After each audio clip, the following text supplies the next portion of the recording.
మీ సమయాన్ని కేటాయించి ఇక్కడికి వచ్చినటువంటి ప్రతి ఒక్క వైఎస్ఆర్ కాంగ్రెస్ పార్టీ కుటుంబ సభ్యుడి ప్రతి ఒక్కరికి కూడా నా హృదయపూర్వక నమస్కారాలు తెలియజేసుకుంటున్నాను.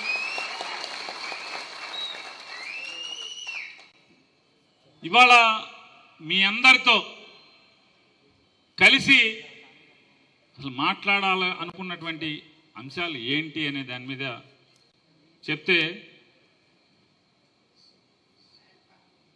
ఏంటి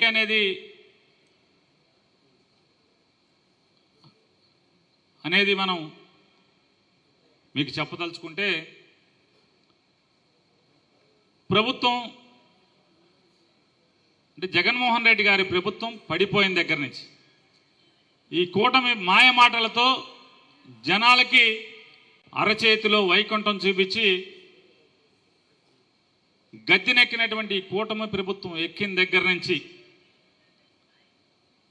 ముందుగా కార్యకర్తల్ని కొడతంతో మొదలుపెట్టారు. ఎన్నడూ లేని విధంగా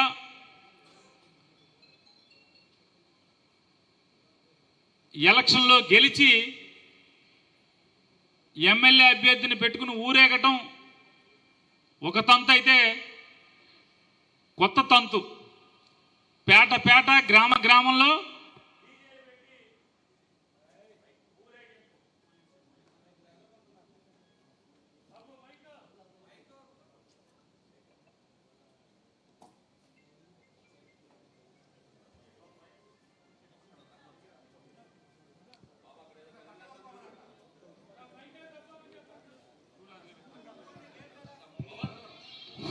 చెక్ చెక్ వచ్చింది కొద్దిగా ముందుకు వచ్చాయి. నన్ను గ్రామ గ్రామాన పేట పేటలో సందుగొందుల్లో డీజేలు పెట్టి ఊరేగింపు.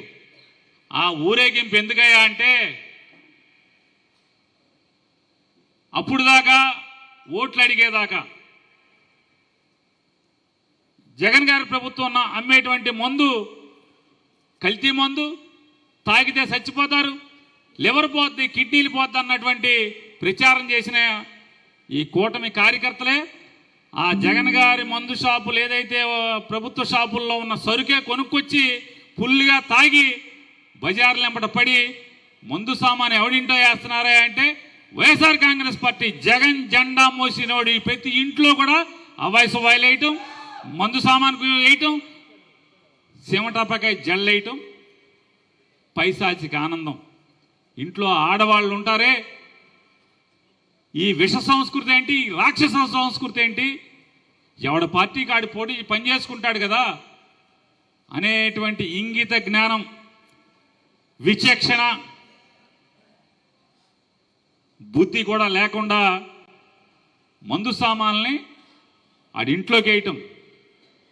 అక్కడితో ఆగకుండా ఆ ఇంట్లో కుండీలుంటే మొక్కల కుండీలు పతగొట్టడం, కుండీలు తీసి ఒకవేళ గబాలను ఎందుకు ఈ రాక్షసం ఒక వచ్చిందని చెప్పి తలుపులు వేసుకుంటే ఇంటి బయట ఉన్న కుండీలు ఎత్తి తలుపు మీద కొడతాం. పార్టీ వాడు పనిచేసినవాడు ఎవడన్నా బూత్లో ఏజెంట్గా కూర్చున్నవాడు ఉంటే వాడిని అవమానించడం, 10 మందిలో కొడతాం. ఏడ్రా రమ్మనరా, జగన్ గారు వస్తాడా, రమ్మను, నిన్ను కొడతాం కదరా, నీ దిక్కున్న చోట చెప్పుకో, పోలీస్ స్టేషన్లో చెప్పుకో అంటే పోలీస్ స్టేషన్కి వెళ్తే ఆ ఎస్ఐ వాళ్ళు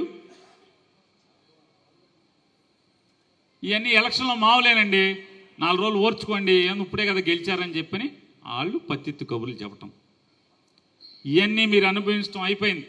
అంటే మొట్టమొదటగా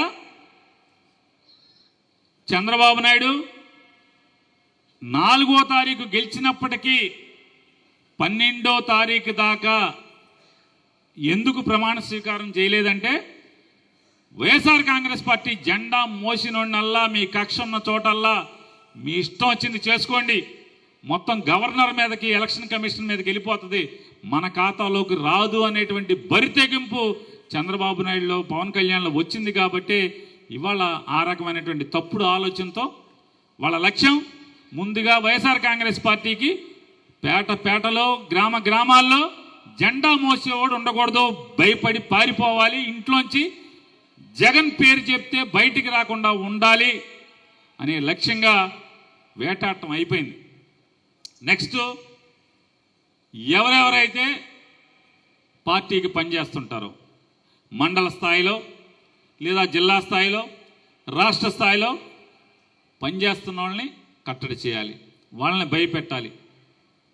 ఇక నాకులాగా వాళ్ళు చేసేటువంటి ప్రతి పాపాన్ని ప్రతి తప్పుని ఫినాయిల్ వేసి కడుగుతున్నోడి ఏ రకంగా నోరు మూయించాలి అనేటువంటి ప్రయత్నాల్లో భాగమే ఇవాళ పుంకానుగా నాయకుల మీద తప్పుడు కేసులు. ఇవాళ కాకాని గోవర్ధన్ రెడ్డి అనే ఆయన మీద రోజు టీవీలో మాట్లాడుతున్నాడు, విమర్శిస్తున్నాడు ప్రభుత్వాన్ని అని చెప్పని ఒక కేసు పెట్టారు. ఏంటంటే ఎవడో పేరు మీద తవ్వేశాడు క్వార్ట్జ్ మైన్ అని చెప్పని ఒక కేసు పెట్టారు. సరే అతను అరెస్ట్ చేశారు. ఇప్పుడు అరెస్ట్ చేశాక ఇప్పుడు ఏంటంటే 2019 నుంచి 24 మధ్యలో పోర్టుకి వెళ్ళేప్పుడు సొంతగా ప్రైవేట్ టోల్ గేట్ పెట్టి లారీలకు డబ్బులు వసూలు చేశాడు అని చెప్పి కేసు అంట. టోల్ గేట్ పెడతాం, ఇవాళ కేసు, సంవత్సరం తర్వాత కేసు. మీరు గెలిచి సంవత్సరం అయింది కదా. ఇలాంటి తప్పుడు కేసులు. కొడాల నాని మీద బందర్లో ఒక 324 కౌంటింగ్ రోజంట ఎవనో కొట్టాడంట, తలకాయ పగల కొట్టాడంట. కొడాల నాని బందర్లో తలకాయ పగల కొట్టాడంట. బలరాన్పేట ఉన్నాం. అదొక 324 326 కేసు అదొకటి. దానికి బెయిల్ తీసుకున్నాం. ఇట్లా ఎప్పుడెప్పుడో జరిగినటువంటి కేసులన్నీ. ఇట్లా రాష్ట్రంలో ఎవరెవరైతే వాళ్ళని ఎదిరించేటువంటి ఆలోచన లేకపోతే వాళ్ళకి ఆ తత్వం ఉందో వాళ్ళందరూ నోరు మూయించాలి. దానిలో భాగంగానే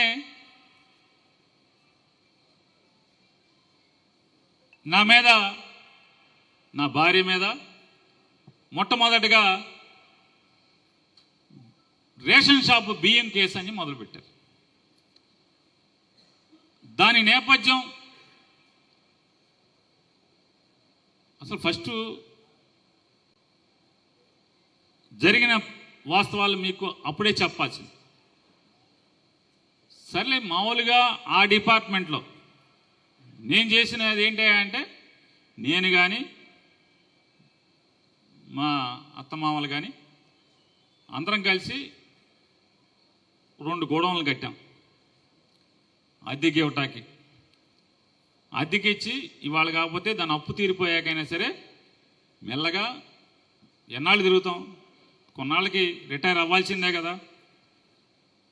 పని చేయలేం, వ్యాపారం చేయలేం, ఏదున్నా నెలకింత డబ్బులు వస్తుంటే బండి నెడతాం అనేది ఆలోచన తప్పితే వేరే ఆలోచన లేదు. వాస్తవానికి దాంట్లో ఏంటంటే, దానిలో ఏ తప్పు జరిగినా మనది ప్రభుత్వానిది, ఇద్దరిది జాయింట్ లైబిలిటీ, అంటే ఇద్దరిది బాధ్యతే, సమబాధ్యత. సరే, నేను ఒకటి నమ్ముకున్నాను, ఓ 10 ఏళ్ళు నా దగ్గర ఉన్నాడు, నాకు అత్యంత నమ్మకస్తుడు అనుకున్నాను. అతన్ని తీసుకెళ్ళి అక్కడ పెట్టాను. ప్రభుత్వ ఉద్యోగులు అతను కలిసి తప్పు చేశారు. నీకు తెలవదా అంటే, తెలిస్తే ఈగోవాలని తెగుంది, ఏ రోజు ఆ రోజు చూసుకుంటాం కదా.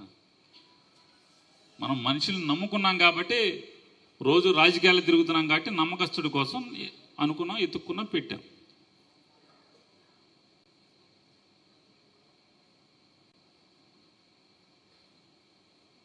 నా దగ్గరికి ఒకరోజు సడన్గా సాయంత్రం పూట వచ్చాడు, 7ంటికి 8ంటికి వచ్చి.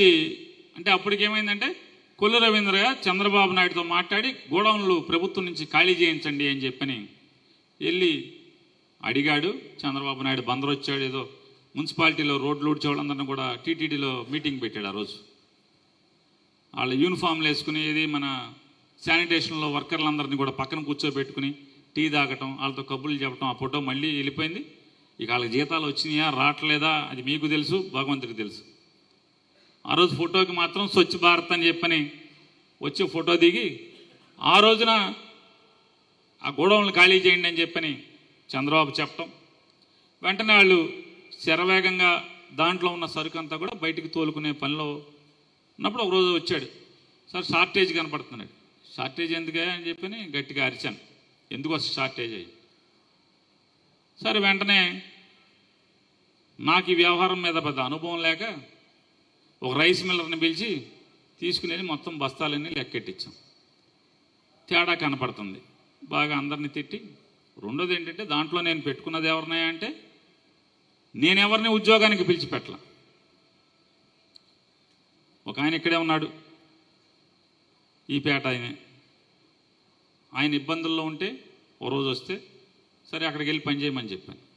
ఇంకొక ఆయన వేముల గాంధీ గారు, ఆయనకి 2 కిడ్నీలు చెడిపోయి చావు బతుకుల్లోంచి బయటకు వచ్చి ఇల్లుకి ఇబ్బందిగా ఉందని నాకు కౌరు చేస్తే వాళ్ళ మనవరాలని దాంట్లో పనిచేయమని చెప్పాను. నాకు అవసరం ఉండి కాదు, జీతం ఇవ్వటం కోసం. నేను పెట్టుకున్నది వీళ్ళని, ఏ రోజు దాంట్లోకి వెళ్ళేవాడిని కాదు. అసలు అయిపోయింది. ఆ డిపార్ట్మెంట్లో షార్టేజ్ కనపడింది, వచ్చాడు, మనకు కూడా షార్టేజ్ తేడా కనపడింది. ఇతని మీద నాకు నమ్మకం, ఎందుకంటే దగ్గర దగ్గర మీ అందరికీ తెలుసు 2015లోనో ఇప్పుడు వచ్చాడు, 15లో 16లో వచ్చాడు. పాలిటెక్నిక్ ఫెయిల్ అయ్యి వచ్చాడు నా దగ్గరికి. వస్తే ఊరికనే ముందు పెళ్లి శుభలేఖలు తీసుకోవటం, రాసుకోవటం, కంప్యూటర్లో ఎక్కించడం, టైప్ చేసి పొద్దున్నే నాకు రాత్రికి ఇవ్వటం, అది స్టార్టింగ్ ఉద్యోగం.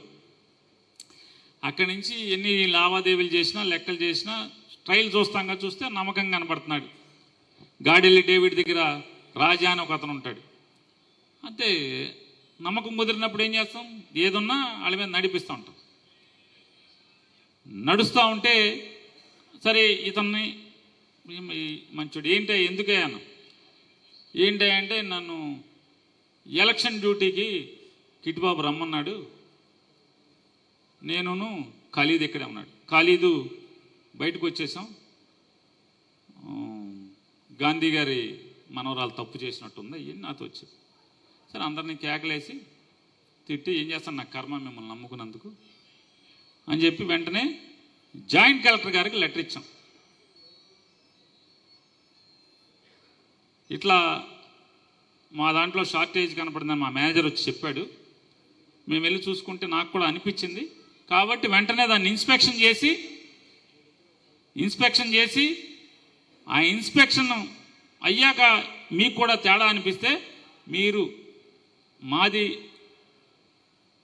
నైతికంగా నాది తప్పు లేనప్పటికీ టెక్నికల్గా కూడా నాకే దాంట్లో మా మేనేజర్ని అపాయింట్ చేసుకున్నాం కాబట్టి నాకు సంబంధం లేనప్పటికీ కూడా జాయింట్ లైబిలిటీ ప్రభుత్వాన్ని మా దగ్గర పనిచేసే వాళ్ళది జాయింట్ లైబిలిటీ అయినప్పుడు కాబట్టి కూడా ప్రభుత్వానికి ప్రజల ఆస్తికి నష్టం జరగకూడదు కాబట్టి మీరు ఎంత కట్టమంటే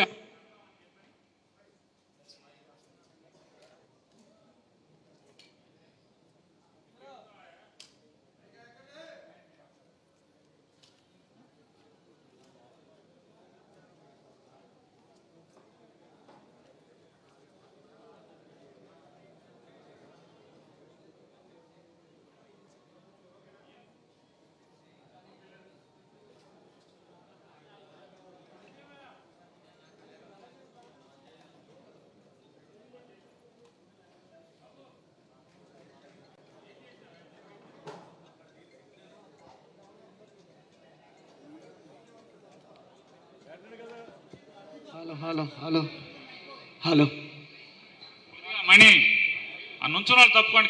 కృష్ణ గారు, గుండిపాలెం కృష్ణ గారు, ఎవరైనా కొద్దిగా తప్పుకోండి. భాస్కర్ గారు కొద్దిగా అక్కడ నుంచోండి. అజ్గర్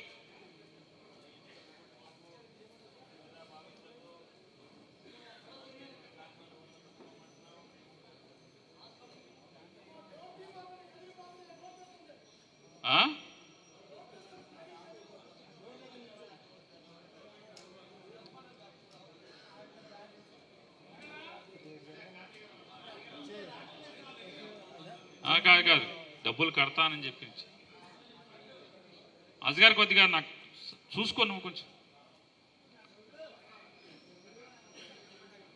కడతానని లెటర్ ఇచ్చాం.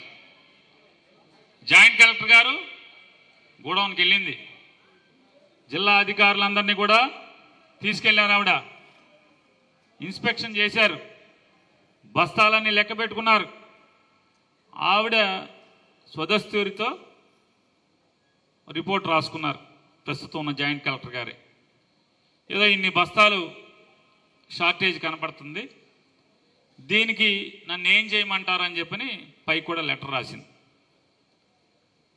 ఈ లెటర్ వెళ్ళినాక అసలు కథ మొదలైంది. నేను జాయింట్ కలెక్టర్ గారిని కూడా 2-3 సార్లు అడిగాను, అమ్మ అదేదో నువ్వేదో తీర్పు చెప్పాయమ్మా, తొందరగా చేసేద్దాం అంటే ఆవిడ లేదు సార్ అది పెద్ద ఇష్యూ కాదు, ఈ డిపార్ట్మెంట్లో సివిల్ సప్లైస్ డిపార్ట్మెంట్లో మరీ ప్రత్యేకించి గోడౌన్స్లో షార్టేజ్ రావడం అనేది సర్వసాధారణం, అన్ని చోట్ల జరిగేదే, మేము డబ్బులు ఎంతో చెప్తాం, మీరు పెనాల్టీ కడితే సరిపోద్ది, మీరేం వరి అవ్వబాకండి అని చెప్పి కూడా చెప్పారు. అయినా పయ్యోళ్ళు మంచోళ్ళు కాదమ్మా, ఏదో నిర్ణయం చెప్పండి, కాదు పైకి రాశానండి అని చెప్పారు. రాసిన వారం వరకు ఎవడు మాట్లాడాల. వారం తర్వాత ఆంధ్రజ్యోతిలో ఒక ఐటెం రాశారు, ఇప్పుడు వాళ్ళు ఈనాడులో రాసినట్టే, ఇట్లా పెద్ద అక్రమం జరిగింది, బియ్యం మాయమైపోయినాయి, అదే మాయమైపోయినాయి, ఇది మాయమైపోయినాయి చెప్పాను. రాసిన 8వ తారీఖు ఇప్పుడు రాశారు. 10వ తారీఖున నాకు లెటర్ ఇచ్చారు, నీకు నేను చూసిన లెక్కల ప్రకారం సుమారుగా నాకు 80 లక్షలు నష్టం కనపడుతుంది, పెనాల్టీతో సహా 1,70,00,000 నువ్వు కట్టు తొందరగా అని చెప్పారు. ఎప్పట్లోపు ఇవాళ ఇచ్చి శుక్రవారం నాడు ఇచ్చారు, శనివారం మధ్యాహ్నం ఇచ్చారు, సోమవారం లోపు కట్టమన్నారు. అక్కడికి మీలాంటి స్నేహితుల్ని అందరినీ ఫోన్ల మీద అడుక్కుని బతిమాలి గబగబా వెళ్ళి ఏదో తాకట్టు పెట్టేది క్యాష్ తేవటానికి లేదు, కంపల్సరీ వైట్ కట్టాలి. మనం అక్కడక్కడ బాదుకొచ్చి లేదా మాటుకొచ్చి చేతులు చెబొద్దులు తీసుకుని కడతాకి లేదు, ప్రతిదీ వైట్ అమౌంట్ కట్టాలి. మొత్తం నాకు తెలిసిన స్నేహితులందరికీ మాజీ ఎమ్మెల్యేలుగా వాళ్ళకి ఫోన్ చేసి అందరినీ తలకు కాస్తి పంపరా బాబు అని చెప్తే ఆ సాయంత్రానికి 4 ఎప్పుడు ₹1 కోటి పంపించారు. ఒక 7-8 మంది కలిసి ఆ ₹1 కోటి అర్జెంటుగా డీడీ తీసి ఆవిడకి ఇచ్చి, మాకు ఇవాళే చెప్పారు కాబట్టి ఇది ఇచ్చాం, మిగతా సోమవారం నాడు కడతా అన్నాం. సోమవారం నాడు అదే రోజు శనివారం నాడే కేసు కూడా ఫైల్ చేశారు, క్రిమినల్ కేసు.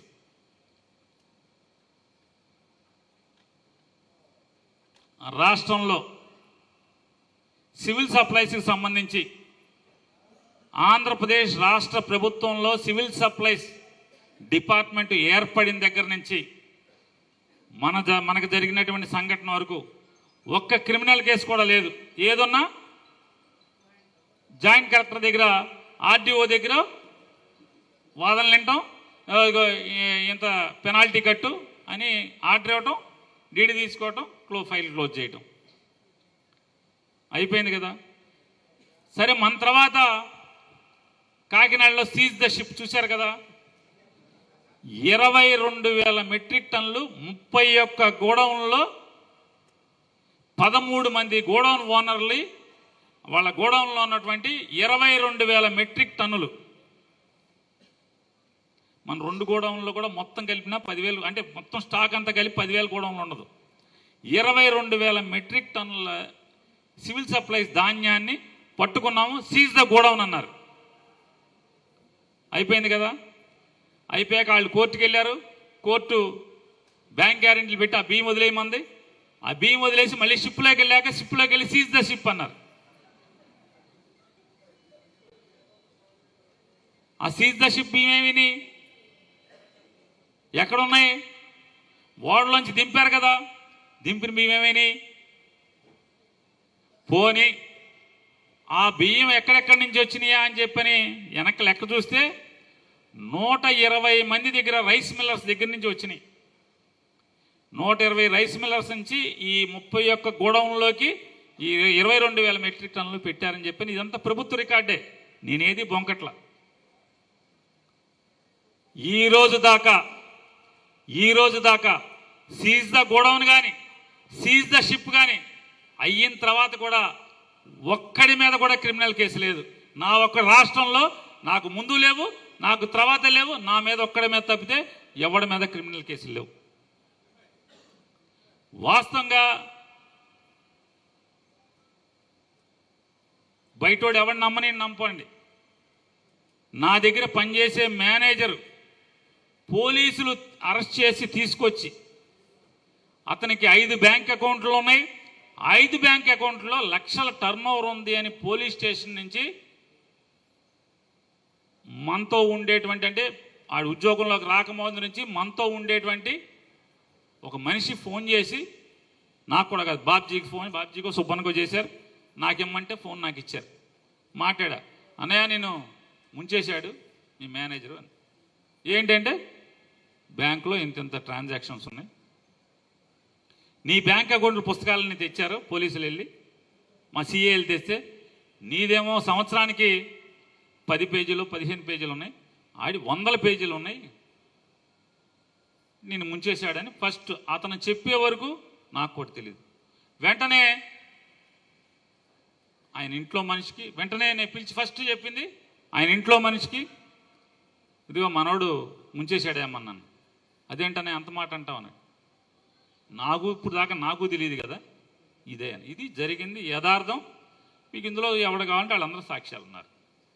అంటే ఇవన్నీ మాకు చెప్తున్నామంటే మూడు పిల్లలకి చెప్పుకోకర్లా, పిల్లలకి చెప్పుకోకర్లా, కానీ సమాజానికి చెప్పాలి కాబట్టి చెప్తున్నాను ఇదంతా కూడా. అది ఆ రోజు సంగతి జరిగింది. మన అదృష్టవశాత్తు నా శ్రీమతి కోసం విపరీతంగా ట్రై చేశారు. నా జీవితంలో అయితే అంటే ఏ పగోడికి కూడా రాకూడదు, భార్యను తీసుకుని దాక్కుంటూ రోజుకు లేదా 2 రోజులకు ఒక ఇంట్లోనో ఒక చోట్లోనో ఉంటూ 15 రోజులు తిరగటం అనేది నిజంగా ఆ రోజే నేను మానసికంగా చచ్చిపోవాలి, రాజకీయంలోంచి మానేయాలి. ఎవరికి రాకూడనటువంటి దుస్థితి అది. చివరికి అదృష్టవశాత్తు యాంటిసిపేటరీ బెయిల్ వచ్చింది. బెయిల్ వచ్చాక కూడా వదల్లా. జనవరి 1 తారీఖున నా భార్యను పోలీస్ స్టేషన్కి పిలిచి 4 గంటల పాటు ఇష్టం వచ్చినట్టు మాట్లాడాడు సిఐ గారు. రోజు నీది నడుస్తుంది, దీనికి సమాధానం చెప్పే రోజు, వాతకి 10 వాతలు పెట్టే రోజు ఖచ్చితంగా వస్తుందనే ఊరుకున్నాను.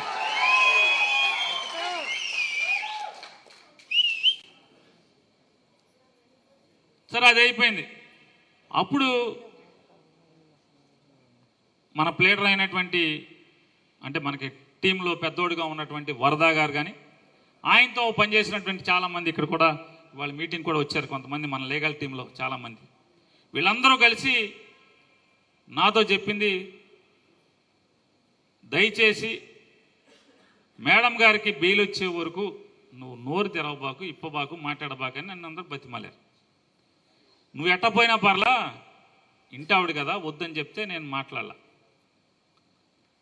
వెంటనే టీడీపీ వాళ్ళు, వీడు కనపడతలేదు, కుటుంబం అదృశ్యం, వీడు మాట్లాడతలేదు మొదలెట్టారు. నాకు బెయిల్ రావటానికి మరొక 2 నెలలు పట్టింది. ఆ 2 నెలలు కూడా హైకోర్టు ప్లేడర్లు కానీ వీళ్ళు కానీ నువ్వు మాట్లాడబాకు, నీకు దండం పెడతానా బాబు, నువ్వు మాట్లాడబాకనే చెప్పారు. ఇందులో కుటుంబాలు ఉన్నాయి, నువ్వు ఒక్కడివే అయితే పర్లేదు, ఇంట్లో ఆడవాళ్ళు కూడా ఇరికిచ్చారు కాబట్టి. ఏంటంటే ఇంటి యజమాని, గొడవని యజమాని ఆవిడ, ఎందుకు ఇంటి ఆవిడ పేరు మీద. ఇప్పుడు నా జీవితంలో బుద్ధి వచ్చింది ఏంటంటే, రాజకీయాలు తిరిగేవాళ్ళు పొరపాటును కూడా ఇంట్లో ఆడవాళ్ళ మీద ఆస్తులు పెట్టబాకండి, వ్యాపారాలు చేయబాకండి. రోజులు చూస్తున్నాం కదా, ఈ పరిస్థితులు ఉన్నాయి. అది అయిపోయాక హైకోర్టులో నాకు బెయిల్ వచ్చింది 2 నెలల తర్వాత. అంటే జడ్జి ఏం చెప్పారు, ఆయన నానిగాడిని అరెస్ట్ చేయబాకండి అన్నారు. అరెస్ట్ చేయకుండా 2 నెలల తర్వాత బెయిల్ వచ్చింది. బెయిల్ వచ్చిన కాడి నుంచి మళ్ళీ మన కథ మామూలు. ప్లేడర్లు అంతవరకే చెప్పారు కదా, మన పని మొదలెట్టాం. అక్కడి నుంచి వీడికి మదం దిగలేదు, మళ్ళీ మాట్లాడుతున్నాడు, వీడు రెచ్చిపోతున్నాడు. అసలు వీడికి ఆ రోజు టీడీపీ ఛానల్స్ అన్నింటిలో కూడా అసలు వీడి కంట్రోల్ అవ్వట్లేదు. ఒకడు హైదరాబాద్ వెళ్ళిపోయాడు, ఒకడు వెళ్ళిపోయాడు, ఒకడు గుండు పొట్టు వచ్చింది, ఆడి పొట్టు వచ్చింది, ఈడి పొట్టు వచ్చింది, వీడు మాత్రం వీడు దిగట్లేదని చెప్పని మాట్లాడుతున్నారు. అది అయిపోయింది కదా. ఇప్పుడు కొత్తగా ఏంటంటే మొన్న నకిలీ ఇళ్ల పట్టాల కథ కంచికేనా ఈనాడులో. నకిలీ ఇళ్ల పట్టాల కథ కంచికేనా. మచిలీపట్నంలో 10,000 పట్టాలు ముద్రించి వాటిలో 5,000 పనిచేసిన విచారణ ఏది? గన్నవరం ఘటనపై కేసు పెట్టినప్పుడు ఇక్కడ ఎందుకు మినహాయింపు? నాడు ధర్నా చేసిన కొల్లు రవీంద్ర కూడా ఆ విషయం మర్చిపోయారా? తహసీల్దార్ కార్యాలయంలోనే తయారీ. మచిలీపట్నంలో పేదలకు పేరుని వర్గం పంచిన నకిలీ పట్టా అని ఒకటి వేసాడు. ఈ పట్టాలు నకిలీనా ఏంటా అని మీకు చెప్తాను. ఒక చిన్నది, అసలు ఈ బందర్లో పట్టాలు ఏంటి ఎలా స్టార్ట్ అయింది చెప్తాను. 2019 ఎన్నికల్లో జగన్మోహన్ రెడ్డి గారు మచిలీపట్నం ఎన్నికల ప్రచారానికి ఏప్రిల్ 8వ తారీఖున 2019 ఏప్రిల్ 8వ తారీఖున మున్సిపల్ ఆఫీస్ దగ్గరికి మీటింగ్కి వచ్చినప్పుడు మీకు గుర్తుంటే చాలామందికి ఇక్కడ దాదాపుగా ఇందులో 80-90% మంది మీరో మీ తల్లిదండ్రులో ఎవరో ఒకళ్ళు ఆ రోజు వచ్చున్నారు. ఒక్కసారి అది నెమరు వేసుకోండి. దాన్ని కూడా అది ఉందా? అది లేదా? నాది ఉందా? నేను అడిగింది లేదు కదా. నేను ఆ రోజు ఏం చెప్పానంటే నేషనల్ కాలేజ్ దగ్గర నుంచి హెలికాప్టర్లో మున్సిపల్ ఆఫీస్ దగ్గర తీసుకొస్తా. నేను ఒక మాట చెప్పాను. ఏంటి ఇక్కడ సమస్య ఏంటన్నాడు. 1 పోర్టు, 2 ఇళ్ల పట్టాలు. సుమారుగా ఒక 10,000 పై చిలుకుంటారు. 10 అంటే 10,000 15,000 ఎంత అన్నాడు. దాన్ని నేను ఎక్కడ లెక్కెడతానండి. ఓ 10,000 పైన ఉంటారు వాళ్ళకి మాత్రం మనం 1 పోర్టు పని మొదలెడతాం, 2 ఇళ్ల స్థలాలు కొని ఇళ్ల పట్టాలు పంచి పెడతాం అని చెప్పని ఈ 2 మాత్రం మీరు చెప్పాలి ఖచ్చితంగా అని చెప్పి సరే అన్నాడు. పైకి ఎక్కాక నేను మాట్లాడేశాను, నేను కూడా ఇవ్వాలని చెప్పాను. అయ్యాక ఆ రోజు జగన్ గారు ఏం మాట్లాడాడు కూడా ఒకసారి ఆ వీడియోలో చూడండి, లేదా ఆడియో ఇటు వినిపించండి. ఒకసారి జగన్ గారు ఎలక్షన్కి మాట్లాడింది ఒకసారి వినిపెట్టండి.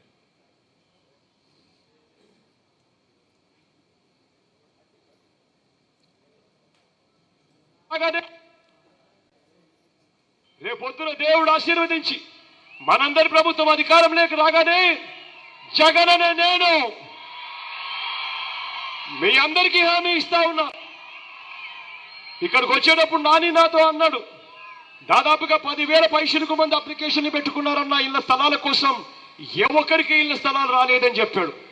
మొత్తం నేను చెప్తా ఉన్నా, 10,000 మంది అన్నా ఉండని, అంతకన్నా ఎక్కువ మంది అన్నా ఉండని, మొత్తం అందరికీ కూడా మన ప్రభుత్వం రాగానే అందరికీ ఇళ్ల స్థలాలు ఇస్తారు అని చెప్పి కూడా చెప్తా ఉన్నాం. ఇళ్ల స్థలాలే కాదు, ఇల్లును కూడా కట్టించిస్తారు అని చెప్పి మీ అందరికీ కూడా.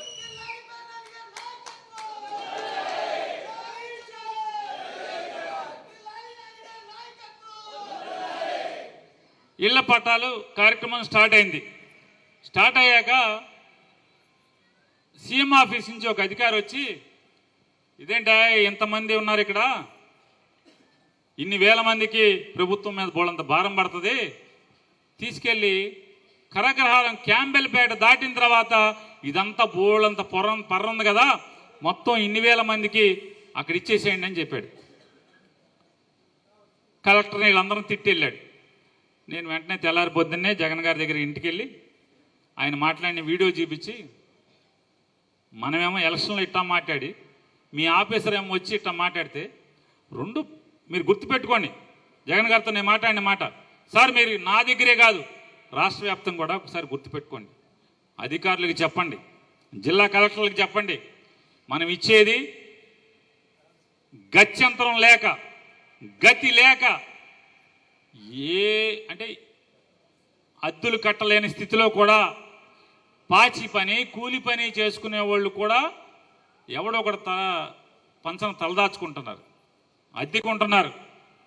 వాడికి మనం పట్టా ఇచ్చామంటే ఆ ఇంట్లోకి వెళ్ళిన తర్వాత ఆడు భోజనానికి ఇబ్బంది లేకుండా కూలి పనికో పాచి పనికో వెళ్తాకి అందుబాటులో ఉండేట్టు మాత్రమే స్థలం కొని ఇవ్వాలి తప్పితే మనం బాధ్యత అంటే మనం మాట చెప్పాం కాబట్టి ఎక్కడో అక్కడ పొలం కొనేసి ఇస్తే ధర్మం కాదండి అంటే కరెక్ట్ నాన్న నువ్వు చెప్పింది మంచి మాట చెప్పావు. వెన్న ఫోన్ ఎత్తాడు, జిల్లా కలెక్టర్కి ఫోన్ చేశాడు.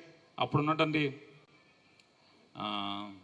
నవాబ్ గారు ఇమ్తియాజ్ గారికి ఫోన్ చేసి, ఇమ్తియాజ్ అన్న నాని వచ్చాడు మీ మంత్రి గారు, నేను ఎలక్షన్ కూడా మాట చెప్పాను, నాని టౌన్కి దగ్గర ఎక్కడంటే అక్కడ ఎన్ని ఎకరాలంటే అన్ని ఎకరాలు అర్హుడు అనేవాడు మిగలకుండా పట్టాలు ఇవ్వండి అని చెప్పని ఫోన్లో చెప్పాడు ఆయన. వచ్చాం, కలెక్టర్ గారిని అందరం కూర్చొని మాట్లాడాక టౌన్ అంతా తిరిగాం. కరగ్రహారంలో ఆనుకుని అయితే మనకి బందరకు దగ్గరగా ఉంటుందని చెప్పని కరగ్రహారంలో భూమి చూసుకుని ఆ రైతులందరినీ కూడా ఆర్ఎన్బి గెస్ట్ హౌస్కి మీటింగ్ పిలిచాం. జాయింట్ కలెక్టర్, ఆర్డీఓ, తహసీల్దార్ అందరూ ఉన్నారు. అందరూ ఉండగానే రేటు బేరమాడటం మొదలుపెట్టాం. బేరమాడటం మొదలుపెట్టి వాళ్ళు 32 లక్షల మించి కష్టం అండి అది ఇది అని అంటున్నారు. రైతులేమో కాదు సార్ కాదండి ఇంకేమైనా పెంచండి అంటున్నారు. రైతులు వచ్చిన రైతులు అందరూ మేము ఇచ్చేస్తాం కొంచెం మాకు. నేనేమన్నానంటే ఇవన్నీ కాదైతే బేరాలు వద్దు ఏమొద్దు 39 వాళ్ళు ఎదురు చెప్పరు మీరు ఎదురు చెప్పాకండి అని చెప్పాను. వెంటనే ఆఫీసులో అమ్మో అంత రేటు సార్ అది ఇది అన్నారు.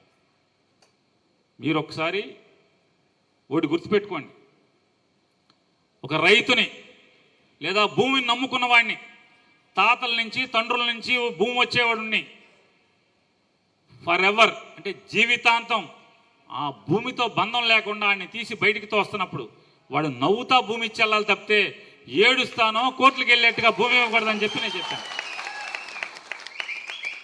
వాళ్ళు ఎదురు మాట్లాడలేదు, రైతులు ఇట్లాగే చప్పట్లు కొట్టేశారు. లేచి వెళ్ళిపోయి అక్కడి నుంచి ఎవరికాళ్ళు డాక్యుమెంట్స్ తెచ్చి తహసీల్దార్కి ఇస్తున్నారు, అయిపోయింది.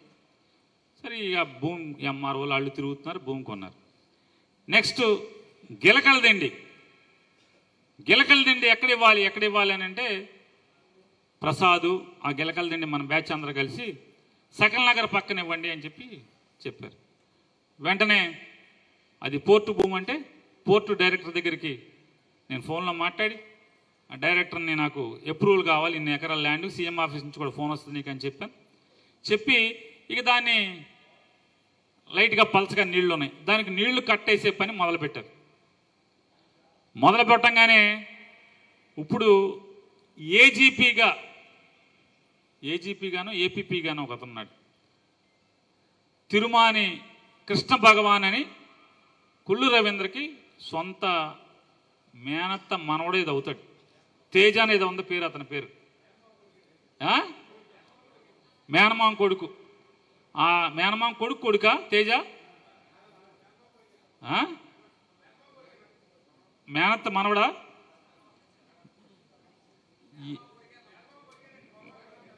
తేజ అనేవాడు మేనమాం కొడుకా మేనమాం మనవడా? కొడుకే. సరే మేనమాం కొడుకు తేజ అని ఉన్నాడు.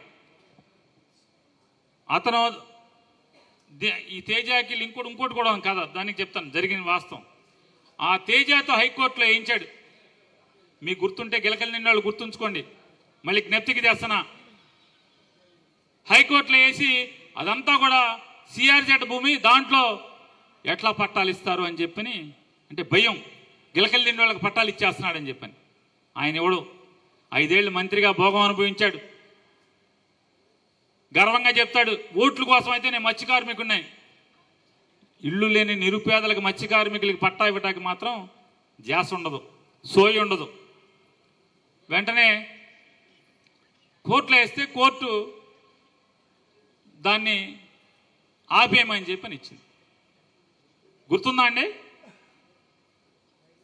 అప్పుడు మొత్తం ప్రసాదులు డాక్టరు వీళ్ళందరినీ ఎతికి పేటలో అందరినీ కుర్రోళ్ళని గిలకల దిండిలోనే పొలం కొనుగోలు చేసి 25 ఎకరాలు సుమారుగా 900 చిల్లర మందికి పట్టాలు రాయటం జరిగింది. అదే అయిపోయిన తర్వాత మోకా భాస్కర్ గారు ఉన్నాడు ఆ రోజు. మోకా భాస్కర్ గారు, నాన్న మరి మా పేటకు కూడా నా పక్కనే కావాలి, రోజు మా వాళ్ళు మార్కెట్కి వెళ్ళి చేపలు తొంకుని చేటలు పెట్టి అమ్ముకుంటారు, మిగతా వాళ్ళు ఫౌండరీల పనికి వెళ్తారు, మా పేట పక్కన అయితే భూమి చూసుకోండి. శేషయ్య మోకా భాస్కర్ గారు కలిసి గిలకల్దే మన ఉల్లికి పాలన ఆనుకునే భూమి చూసుకున్నారు. ఆ భూమి కొనుగోలు చేశాం. దాంట్లోనే ఉల్లింగపాలెం వాళ్ళకి 400 చిల్లర అనుకుంటా. ఉల్లింగపాలెం ఎంత పిన్ని? 570 మందికి సుమారుగా పిన్ని ఇక్కడే ఉంది. ఉల్లింగపాలెం వాళ్ళకి సర్కిల్పేట కుల్సు హరిబాబు గారి వార్డులో 200 మందికి, మొత్తం 700 చిల్లర మందికి ఉల్లింగపాలెం ఆనుకుని భూమి కొనుగోలు చేసి పట్టాలు ఇవ్వడం జరిగింది. వెంటనే కేదారు ఎర్రాసీని ఇద్దరు కలిసి, ఏమండి మా వాళ్ళు ఎక్కడికి వెళ్ళరు, మాకు మగ్గాలు మా పేటలను ఉండాలి అంటే భూమి ఎత్తుక్కోండి అయితే అని చెప్పాం. వాళ్ళు ఎత్తుక్కుని ఎక్కడో 10 ఎకరాలు పట్టుకొచ్చారు, రైతులు తెచ్చారు. తెచ్చి ఆ 10 ఎకరాలు కొనుగోలు చేసి వాళ్ళ పేటలో వాళ్ళకి ఎంత ఉన్నాడైనా కేదార్ గారు లేడా? ఎన్ని అండి? 442 పట్టాలు వాళ్ళ పేటలోనే ఆనుకుని భూమి కొనుగోలు చేసి ఇవ్వటం జరిగింది. వెంటనే శారదానగర్ నాగేశ్వరరావు గారు, శరత్ బాబు, అనిలు వీళ్ళందరినీ పిలిచాం. మరి మీ పేట పరిస్థితి అంటే మరి కనకరారం వెళ్తారా అని. లేదు సార్, మా వాళ్ళందరూ కూడా పొలంలో చెరువుల్లో పనిచేసుకుని బతుకుతూ ఉంటారు, మాకు శారదానగర్ అయితే చూసుకోండి పొలం అన్నాం. వాళ్ళు పొలం చూశారు. చూసిన చోటే రాంబాబు కూడా మాకు కూడా అక్కడ కావాలి, మేము కాళేకానిపేట వాళ్ళం అటు వెళ్ళమని చెప్పాడు. వెంటనే కాళేకానిపేట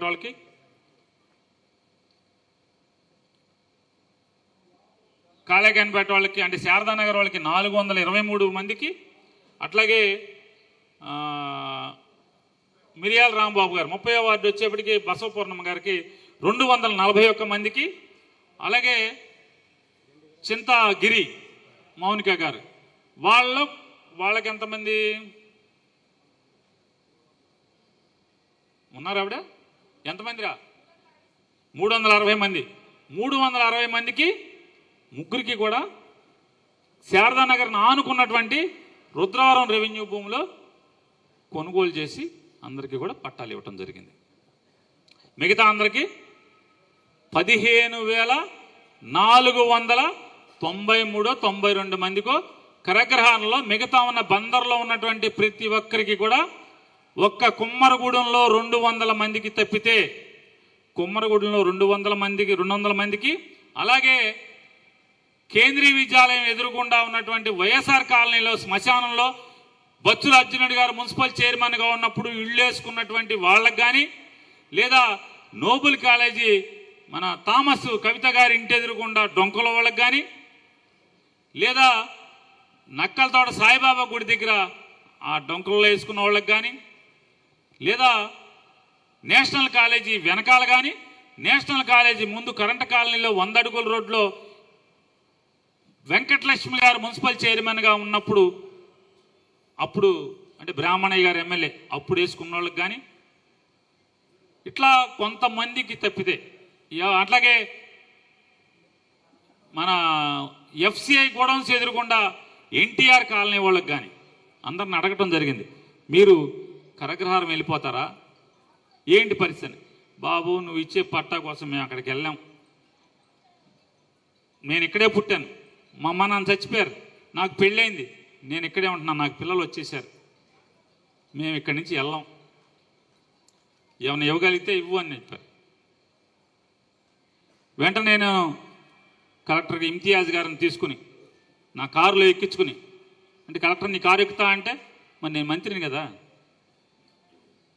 కలెక్టర్ని ఎక్కించుకుని మొత్తం ఎక్కడెక్కడైతే 40 ఏళ్లుగా 30 ఏళ్లుగా 25 ఏళ్లుగా ఆక్రమించుకుని ప్రభుత్వ స్థలాలు ఆక్రమించుకున్నారో అన్ని పేటలకి తిప్పాను కలెక్టర్ని. ప్రతి పేటకి కలెక్టర్ అంటే జాయింట్ కలెక్టర్, ఆర్డీఓ, ఎంఆర్ఓ యంత్రాంగం అంతా వచ్చారు, సర్వేలు అందరూ వచ్చారు.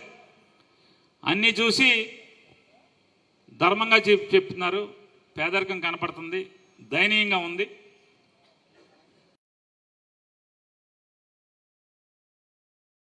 అంటే ఆల్రెడీ సంతకాలు పెట్టించుకున్నారు సిసిఎల్ఏ దగ్గర. నేను కరోనా వచ్చింది, నాకు హాస్పిటల్లో ఉన్నాను, అప్పుడు పంచిపెట్టేశారు పట్టాలు, నేను సంతకం పెట్టలేదు, నేను లేను అసలు పట్టాలు పంచినప్పుడు అని చెప్పి ఆయన స్టేట్మెంట్ రాసిచ్చాడు. ఒకసారి ఏమన్నా ఫోటోలు మనం మీకు గుర్తుందో లేదో, జైహింద్ స్కూల్ గ్రౌండ్లో, అలాగే నేషనల్ కాలేజీలో, సువర్ణ కాదు రైస్ మిల్లర్స్ అసోసియేషన్ పోలీస్ గ్రౌండ్లో, హిందూ కాలేజీలో, ఇంకెక్కడ గాంధీ విద్యాలయంలో మీ అందరూ గుర్తుంది కదా, పట్టాలని పంచిపెట్టాం కదా. నా పక్కన కమిషనరు తహసీల్దార్ ఉన్నారా, వాళ్ళే పట్టాలు అందించారా? నేను పంచిపెట్టాను కొన్ని, మీటింగ్ చెప్పి తర్వాత స్టాల్స్ వేసి ఎవరు కార్పొరేటర్ వాళ్ళు ఎవరు విఆర్ వాళ్ళు అక్కడ ఉండి సచివాలయం స్టాఫ్ ఉండి ఆ కౌంటర్లోకి వెళ్ళి తీసుకోమని చెప్పాం కదా. ఆ రోజు రానోళ్ళు ఎవరిని ఉంటే వాలంటీర్లతో ఇంటికి పంపించాం. అంతే కదా జరిగింది. ఆయన లేదని చెప్పాడు కదా. ఇది ఒకసారి భగవాన్ ఈ ఫోటోలో ఈనాడు అనేది సాక్షి, ఇది ఫోటో లేదు అది ఈనాడులో. సరే ఇదిగో ఈ ఫోటో ఒకసారి చూడండి. ఫోటో ఈ బాబు. పేదలకు శాశ్వత కాలనీ నిర్మిస్తాం. హిందూ కాలేజీలో కాదు, హిందూ కాలేజ్ కాదు, హిందూ కాలేజా, హిందూ కాలేజ్, పద్మావతి కాలేజ్ వెనకాల డయాస్ ఉంటుంది కదా హిందూ పద్మావతి కాలేజీలో. ఒకసారి ఆ ఫోటో ఇవ్వమని చెప్పండి. పేదలకు శాశ్వత కాలనీలు నిర్మిస్తాం. ఎవరో పక్కన వాళ్ళు ఇద్దరు, ఎవరు చూడండి, ఆ పక్కన వాళ్ళు ఇద్దరు మున్సిపల్ కమిషనర్ ఎంఆర్ఓ పట్టాలు పంచిపెట్టేప్పుడు లేడంట. ఇది ఎక్కడిది?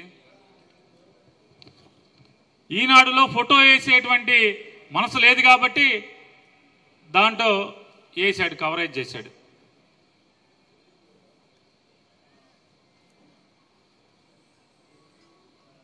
దాంట్లో రాస్తాడు చూడండి, ఏమని రాస్తాడు? ఈనాడే స్థానిక ప్రజల కోరిక మేరకు పార్కును మరింత అభివృద్ధి చేసేందుకు అదనంగా నిధులు కేటాయిస్తామని, పూర్తి స్థాయిలో అందుబాటులోకి వచ్చిన తర్వాత సమాజ సేవల దివంగత కాయ సీతారామరాజు పేరుని పార్కుకు నామకరణం చేస్తామన్నారు. తొలుత 50వ డివిజన్లో పర్యటించి ఇది శ్మశానంలో పట్టాలు పంచిపెట్టింది. శ్మశానాన్ని అంటే మన కేంద్రీయ విద్యాలయం ఎదురుగా ఉన్నటువంటి వైఎస్ఆర్ కాలనీలో 200 మంది సుమారుగా 300 మందికి ఎంతమందికో పట్టాలు పంచిపెట్టినప్పుడు ఈనాడు అతను పాల్గొని ఇది రాశాడు. సునీల్ బాబు ఉన్నాడు, ఆ లిస్ట్ కూడా ఉంది. ఇదిగో ఇది కాదు, ఆ లిస్ట్ ఉందా? శ్మశానంలో కన్వర్షన్ చేసి పంచిపెట్టినాయి లేదా? ఇది కాదు, పట్టా కూడా ఏం తేలేదా? 361 మందికి ఇవ్వటం జరిగింది. 361 మందికి. ఇవన్నీ కలెక్టర్ అప్రూవల్ అయిన తర్వాతే పంచిపెట్టడం జరిగింది. ఈనాడులో రాశాడు ఏమని? దాంట్లో పొద్దున్నే 5ంటికి 6ంటికి వచ్చాం. ఏడు కార్పొరేటర్ గారు నాని ఎక్కడున్నారు? 50వ వార్డు వాళ్ళు ఎక్కడున్నారా? ఎన్నింటికి వచ్చాం? పొద్దున్న 5:30కి. పొద్దున్న 5:30కి వెళ్ళి, ఎందుకంటే వాళ్ళ జీవనానికి ఇబ్బంది జరగకూడదు, వాళ్ళందరూ కూలి పనులకి పాచి పనులకి వెళ్తారు కాబట్టి వాళ్ళ పనిలోకి వెళ్ళే లోపే పని చేయాలనేటువంటి సదుద్దేశంతో వెళ్తే దీంట్లో రాస్తాడు. ఈనాడే రాస్తాడు. రామోజీరావు గారి కొడుకే.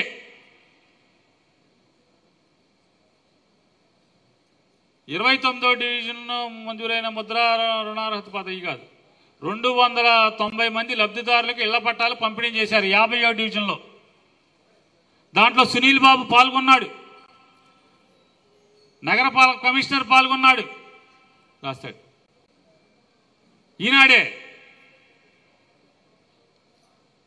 ఈ దొంగ పట్టాలని చెప్పని తప్పుడు రాతలు రాస్తాడు. వెనకటికి ఒక సామెత చెప్తారు ఎవడో,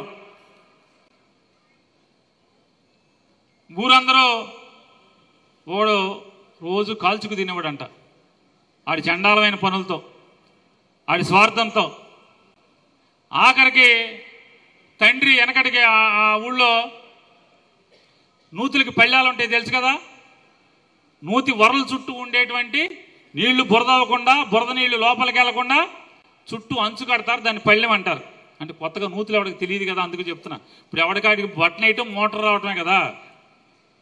ఆ నూతి చుట్టూ సిమెంట్ చేసేదాన్ని, ప్లాస్టింగ్ చేసేదాన్ని నూతి పళ్ళెం అంటారు.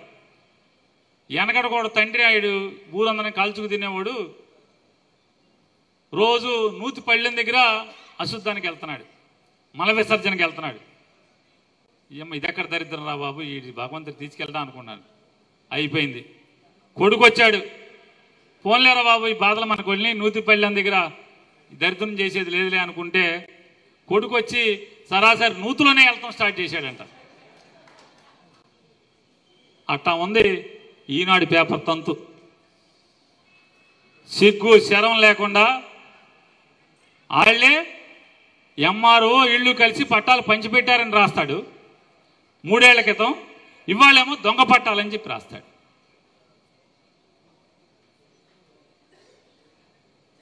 అన్నమే కదా తినేది.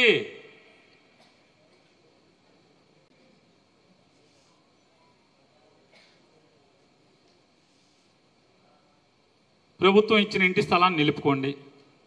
తహసీల్దారు కమిషనరు పక్కన, నా పక్కన.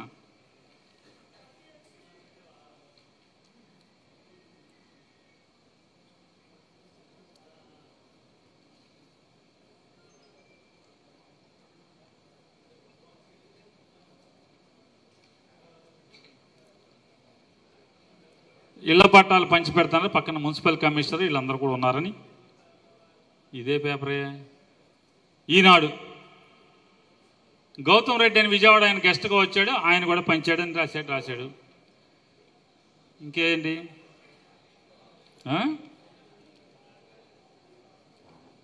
లబ్ధిదారుకి ఇళ్ల పట్టాలు పంపిణీ.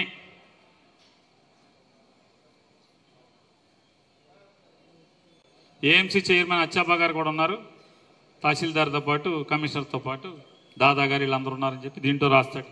ఇది ఈనాడే.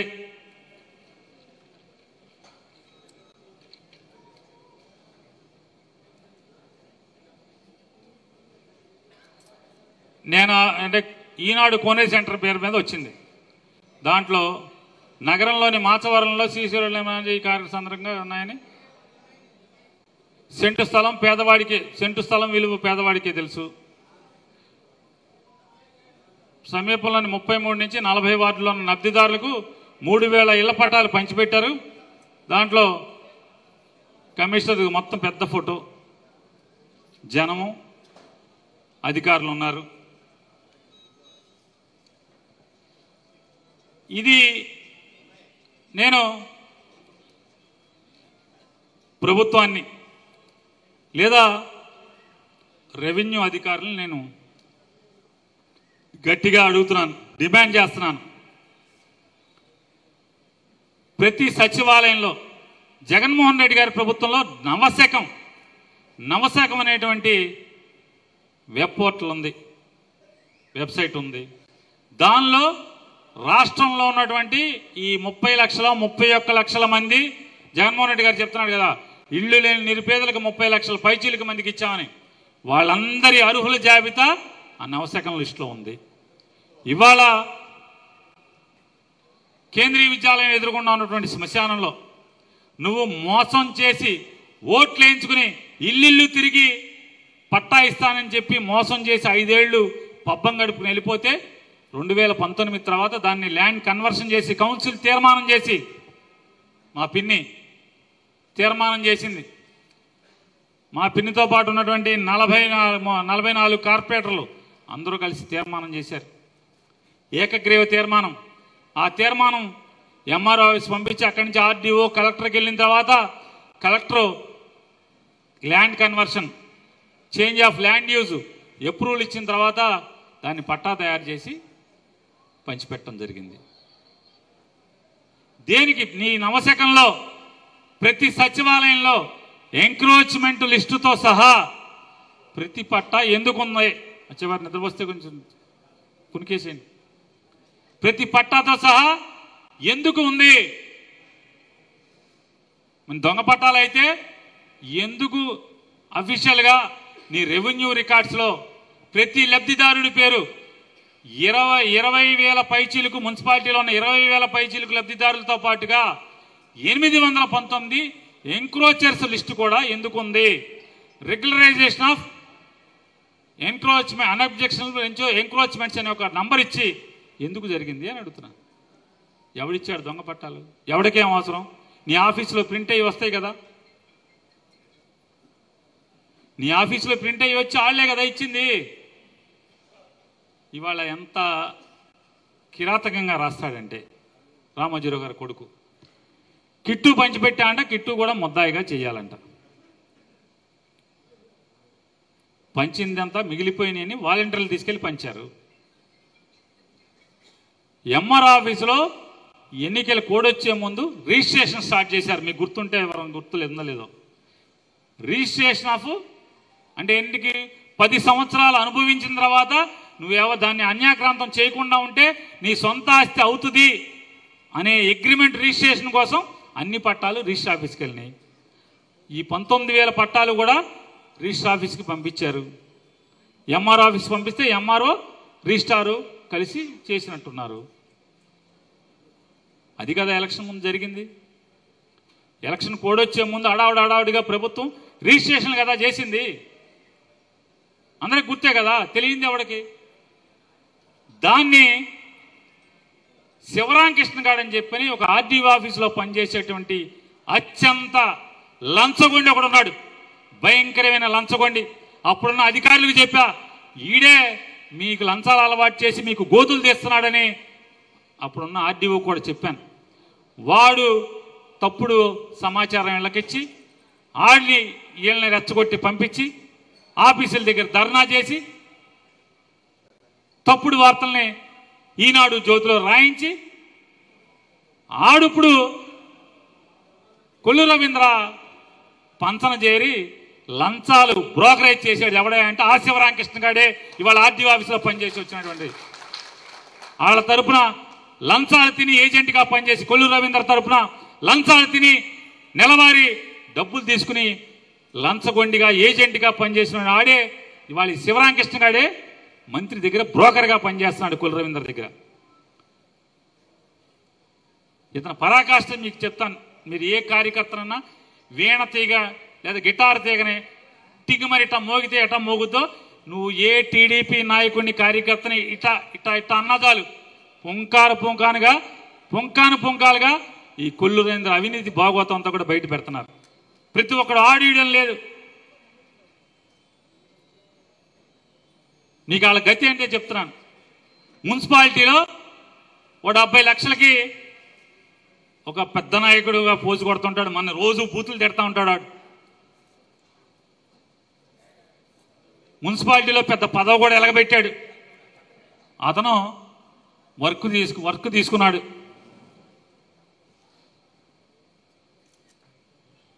టీడీపీ టైంలో అమ్మా కొల్లు రవీంద్ర మంత్రిగా ఉన్నప్పుడు, కొనకళ్ళ నారాయణ ఎంపీగా ఉన్నప్పుడు పైపులు పని తీసుకుని నా వర్క్ తీసుకుని పనిచేసేసి బిల్లు దిక్కి కమిషనర్ దగ్గరికి వెళ్ళారు. ఇప్పుడున్నాడు కమిషనర్ ఒక ఉన్నాడు కదా, 3 మొక్కలు. ఆ కమిషనర్ దగ్గరికి వెళ్తే మంత్రి గారు కానీ మేడం గారు కానీ చెప్తే చెక్కు రాసేస్తానండి అని చెప్పాయంట. సరాసరి బండి వేసుకుని మంత్రి గారి ఇంటికి వచ్చేసారు. మంత్రి గారి ఇంటికి వస్తే మంత్రి గారి ఇంటికాడ ఆయన లేడు, ఉండాల్సిన వాళ్ళు ఉన్నారు. ఏమండి ఇట్లా మీరు చెప్తే చెక్ రాస్తా అంటున్నాడు కమిషనర్ అని చెప్పారు. ఓకే అలాగే ఫోన్ చేస్తానని ఉన్నోళ్ళు లోపలికి వెళ్ళారు. వెంటనే మన బోకర్ శివరామకృష్ణ గారు వచ్చాడు బయటికి. ఈయనేమనుకున్నాడు, నేను అసలు ఎప్పటి నుంచో అసలు మామూలుగా కొల్లు రవీంద్ర రాకముందు నుంచి నేను జెండా మోస్తున్నాను, సేవలు చేస్తున్నాను, నాకు అసలు ఎదురు ఉండదని ఈయన అనుకున్నాడు. ఈ బోకర్ శివరామకృష్ణ గారు బయటకు వచ్చి 2% కొడితే ఫోన్ చేస్తా అన్నారు, క్యాష్ కొట్టమన్నాడు. ఈడు మామూలుగా ఈడు చచ్చిపోయాడు. పక్కన పోజ్ ఇస్తాకి పక్కన కూడా ఉన్నాడు. పోనీ ఎవడో లేకపోతే సరిపెట్టుకునేవాడు. వెంటనే గబగబా ఇంటికి వెళ్ళి తీసుకొచ్చి ఆ 2% ₹1,00,000 ఇచ్చి ఫోన్ కొట్టించుకుని చెక్కు తీసుకున్నారు. ఇంతకన్నా దౌర్భాగ్యం రాజకీయాల్లో ఏ కార్యకర్త కన్నా వస్తుందా చెప్పండి మీరు? ఇవాళ ఇంత పచ్చి దగా అవినీతి ఎవడన్నా చేస్తాడా? చూడండి, మామూలుగా అసలు పట్టపగ్గాలు లేవు, వాయు వరుసలు లేవు, ఎవడో తెలియదు. ఈయన చెప్తాడు పోర్టు తెచ్చింది మనం, 5 ఏళ్ళు మొత్తం 33,000 ఎకరాలు లాక్కుంటాకి చూశారు తప్పితే మార్చి 7వ తారీఖున శంకుస్థాపన చేశారు. మార్చి 7, మార్చి 18 కోడ్ వచ్చింది. మార్చి 7వ తారీఖున శంకుస్థాపన చేస్తే దానికి లోన్లు శాంక్షన్ లేదు, పర్మిషన్లు లేవు, పర్యావరణ అనుమతులు లేవు. మనం జగన్ గారు జూన్లో కదా వచ్చింది. మరి జూన్ దాకా ఏమన్నా ఇంత పని చేశారా అని అడుగుతున్నాను. పార తీసి ఏమన్నా పక్కన పోసారా అని అడుగుతున్నాను. మార్చి, ఏప్రిల్, మే, జూన్ ఆ ఊరేగిచ్చినటువంటి ప్రొక్లైనో అదేదో బోర్వెల్ ఈ తప్పితే అవి అక్కడే ఉన్నాయి తప్పితే ఒక్క పని జరగలేదు. మనం వచ్చి కోర్టులు వేయించారు. మనం వచ్చాక ఆ కోర్టులన్నీ కూడా కింద కోర్టు, పై కోర్టు, ఆ కోర్టు, ఇంకొక ఆయన రిటైర్ అయ్యే వరకు కూడా నానా సంఖ్యలో నాయకు మనం కోర్టు తీర్పులన్నీ గెలిచి దాన్ని పని మొదలెడితే ఇవాళ వచ్చి ఏంటంటే అన్న కొడుకుని పెట్టి దాంట్లో మట్టి అమ్ముకుంటున్నారు. డ్రెడ్జింగ్ చేసిన మట్టిని మీరు కావాలంటే చూడండి, పగలు రాత్రి తేడా లేకుండా పోర్టులోంచి ట్రాక్టర్లు, లారీలు మట్టి అక్కడికి వెళ్తుంది. అక్కడతో కాదు, చేపల మార్కెట్లో బిల్డింగ్ మొత్తం మెగా వాళ్ళు కడుతున్నారు. ఓ పక్క అక్కడ బీచ్ ఫెస్టివల్ జరుగుతుంటే మెగా వాళ్ళందరూ పాపం ఇక్కడ స్లాబ్ వేసే పనిలో ఉన్నారు. పోర్టు పని సంకనాకింది. పోర్టు పని తర్వాత సంగతి. ముందు మన కాంప్లెక్స్ మెగా వాళ్ళతో అవినీతి కొత్త దారులు ఎలా నడుస్తున్నాడో మీకు విషయాలు చెప్తున్నాను. కాబట్టి మీ ఇష్టం. మొత్తం మీరు చేపల మార్కెట్లో జరిగేటువంటి కాంప్లెక్స్ మొత్తం సిమెంటు, ఇసుక అంటే చెప్తున్నాను, ఈయన ఒక ఇసుక వ్యాపారం చేస్తున్నాడు. పామర్ ఎమ్మెల్యే ఇతనికి కలిసి తోట్ల వల్లూరు రీచి వీళ్ళిద్దరూ జాయింట్ వాటా. అలాగే ఐలూరు గుడివాడ ఎమ్మెల్యేకి, ఎంపీకి వాటా. ఈ మట్టి అంతా, ఇసుక అంతా, గండ్రెస్కంతా అమ్మేది ఈ నలుగురు ఇక్కడ అమ్ముతున్నారు.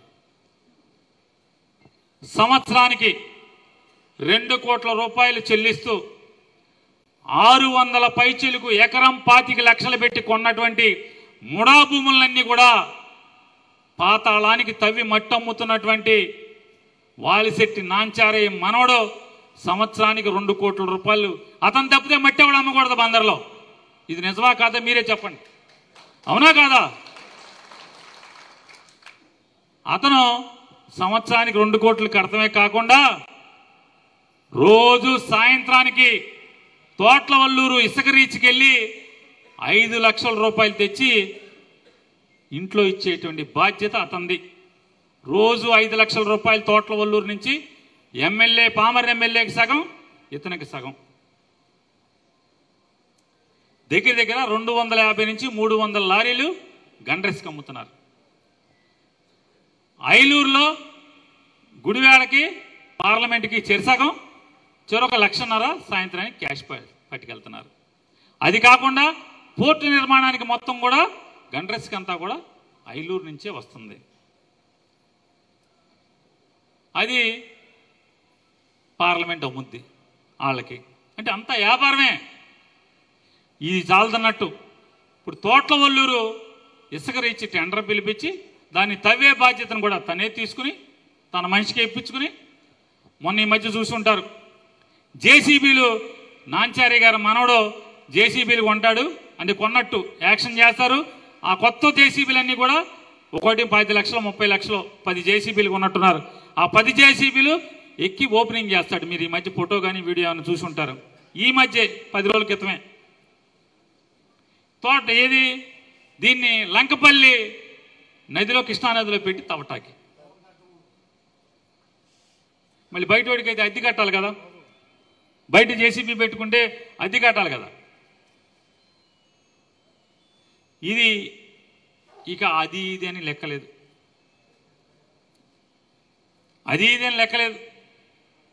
ఇక సారా, మైనింగు, ఇక ఆ లెక్కలు మామూలుగా అసలే అది వేరు. అంటే మనం ఈర్ష్యపడతలా. నువ్వు ఈ రకంగా దున్నపోతూ అడ్డగోలుగా చేలో పడి మేస్తున్నట్టు మేసేస్తా, పత్తిత్తి కౌరులను మా మీద ఎందుకు ఇవన్నీ అని అడుగుతున్నాను నేను. మేమేం మాట్లాడతలేదు కదా. దున్నపోతు చేలో పడినట్టు లేదా ఆంబో చేలో పడినట్టు మేసుకుంటూ వెళ్ళిపోతున్నావు కదా, వెళ్ళిపో. నువ్వేమో నీతిమో పత్తిత్తుకోలు చెబుతూ మాట్లాడతావు.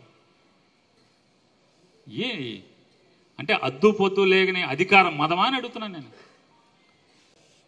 ఇప్పుడు ఎంక్రోచ్మెంట్లో ఇళ్ల పట్టాలు ఇవ్వకూడదు, శ్మశానంలో ఇళ్ల పట్టాలు ఇవ్వకూడదు అని చెప్పని ఆయన ఏదో మాట్లాడుతున్నాడు కదా. టిట్కో ఇళ్ళు కట్టారు రుద్రవరంలో, గోసంఘంలో కట్టారు. గోసంఘం భూమి ఎక్కడిది? స్వర్గీయ రాజశేఖర్ రెడ్డి గారు 2005 సంవత్సరంలో పేదవాళ్ళకి ఇళ్ల స్థలాలు ఇద్దామని చెప్పని 25 ఎకరాలు ఎకరం 9 లక్షల చిల్లర పెట్టి 2005లో గోసంఘం భూమి కొనుగోలు చేయడం జరిగింది. ఆ భూమిలో టిట్కో ఇళ్ళు శాంక్షన్ చేసి ఈడు దప్పలు తెరుచుకుంటాడు. భూమి ఎక్కడిది నీకు? అది బెల్ కంపెనీకి కేటాయించా నేను.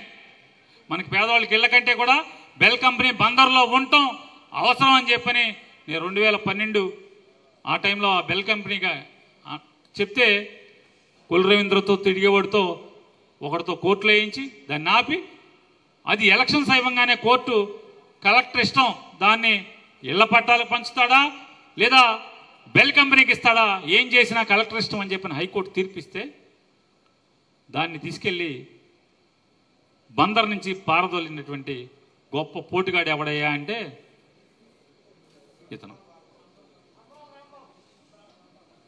ఈ సంబరాలు చేయటం తప్పితే ఊరు గురించి అయితే సంబరాలు చేయటం, లేదా అచ్చోసిన ఆంబోతులాగా చేలో గొడ్డు పడినట్టుగా మేసుకుంటే వెళ్ళిపోతాం తప్పితే ఏమన్నా ఉందా అని అడుగుతున్నాను నేను. ఏమన్నా ఉందా అని అడుగుతున్నాను. ఎవరి పట్ల, సమాజం పట్ల, పేద పట్ల, ఊరు పట్ల ఏమాత్రం స్పృహ ఉండే పరిస్థితి లేదు. ఎంతసేపు సంబరాలు సంబరాలు సంబరాలు. 7 కోట్లు 9 కోట్లు అంటారు, కొంతమంది 20 కోట్లు అంటారు. ఈ సంబరాలు అయిపోయినటువంటి తెల్లారి ఏంటన్నా ఈ ఊరికేంటి, ప్రజలకేంటి? ఆవిడెవరో గీతాం మాదిరి గారిను ఇంకోళ్ళను పాటలు పాడిచ్చేసి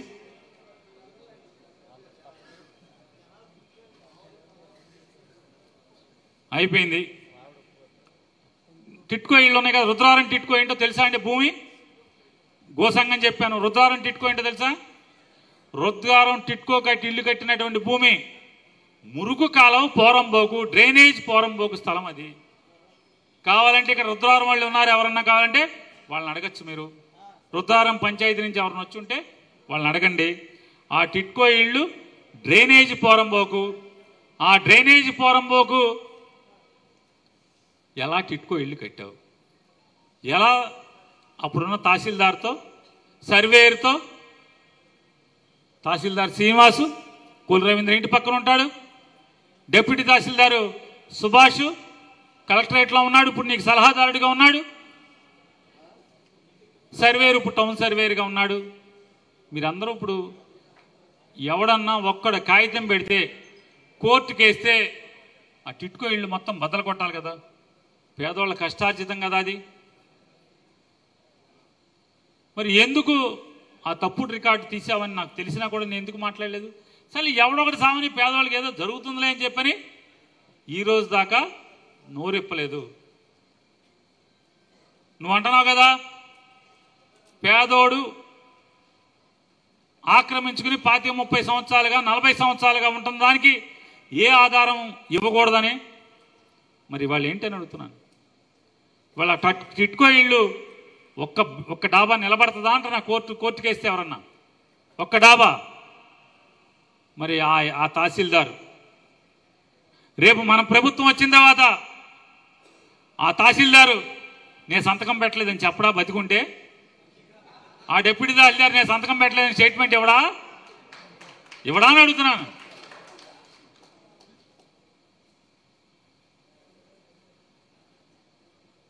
ఛాలెంజ్ చేస్తున్నాను. జిల్లా collector Balaji, joint collector Geetanjali Sharma garu, నేను చెప్తున్నా, మీరు ఎంక్వైరీ చేయండి. మీరు నిజంగా దమ్ముగా ఉద్యోగం చేసే లెక్క అయితే, మీరు రూల్స్ ప్రకారం ఉద్యోగం చేసే లెక్క అయితే, మీరు ఏ రాజకీయ ఒత్తిడికి లొంగకుండా బాధ్యతలు నిర్వర్తిస్తున్న వాళ్ళైతే కనుక రుద్రవరం టిట్కో ఇళ్ళు భూమి సక్రమమా అక్రమమా, దాని తప్పుడు రికార్డులు రాసినోడు ఎవడు, రాయించినోడు ఎవడు, ఎంక్వైరీ చేయమని నేను ఛాలెంజ్ చేస్తున్నాను.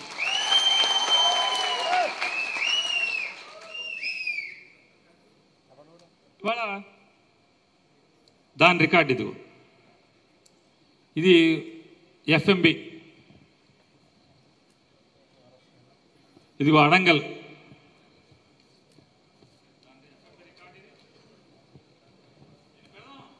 ఖచ్చితంగా ఈరోజు రేపు కలెక్టర్కి, అందరికీ, హైకోర్టుకి, అందరికి కూడా పిటిషన్లు పెడతాం దీని మీద. నాకు తెలియదా రుద్రారం భూమి ఏంటో.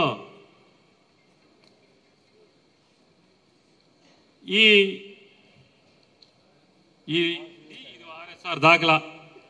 ఆర్ఎస్ఆర్లో క్లియర్ కట్గా మొత్తం survey number 1, survey number 2, village number 92 RSR దాఖలా. అంటే resurvey record, village number 92, survey number అంటే అంశం నెంబర్ 122, సర్వే నెంబరు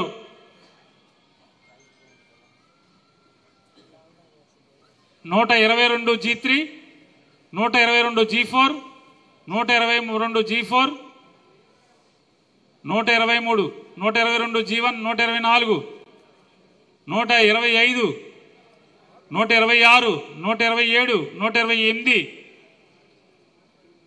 ఈ మొత్తం కూడా డ్రైనేజ్ పోరంబోకు, మురుగు కాలువ పోరంబోకు కింద రికార్డు ఉంది. దీనికి రాద్దాం, ఖచ్చితంగా రాస్తున్నాం. అలాగే అధికారుల్ని, జిల్లా కలెక్టర్ గారిని, జాయింట్ కలెక్టర్ గారిని కూడా ఛాలెంజ్ చేస్తున్నాం, మీరు విచారణ చేయండి దాని మీద కూడా. అలాగే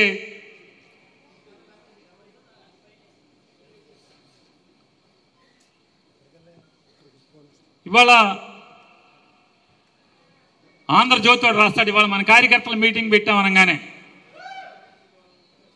ఏ క్షణానైనా పేరుని నాని అదుపులోకి తీసుకుంటారు పోలీసులు అంటే నేను వెంటనే పారిపోవాలి. మా ఇంటికి ఏమో నుచ్చునేసి అంత గోడ లేదు.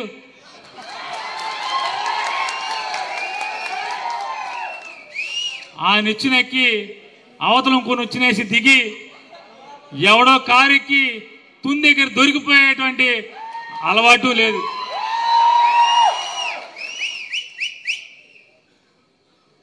బీచ్ ఫెస్టివల్లో చెప్తున్నాడంట ఆయన 56 రోజులు జైల్లో ఉండి చంపిందేమో మోకా భాస్కరాన్ని కిరాతకంగా చంపించి జైలుకి వెళ్ళి ఏదో స్వాతంత్రం కోసం గాంధీ గారును నెహ్రూ గారు వాళ్ళు చెప్తారు కదా, పటేల్ గారు జైల్లోకి వెళ్ళి నేను ఆత్మకథ రాశాను, జైల్లోకి వెళ్ళి భారతదేశం ఎలా ఉండాలని కలలుగన్నాను.